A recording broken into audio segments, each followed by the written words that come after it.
Today I was doing a leak check using my backer rack, and I came across a nice leak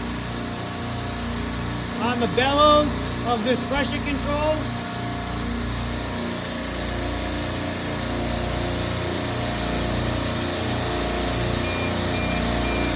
Yep, that's a good one. So for tonight, because it's already late, there's plenty of capacity on this rack. I'm going to valve off compressor number 4, shut the discharge, shut the oil, shut the suction,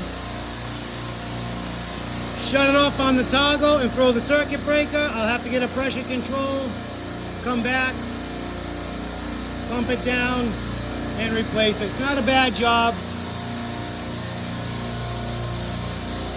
Take it out of there. 2 wires, wire it in. Not bad. But that was one of today's jobs.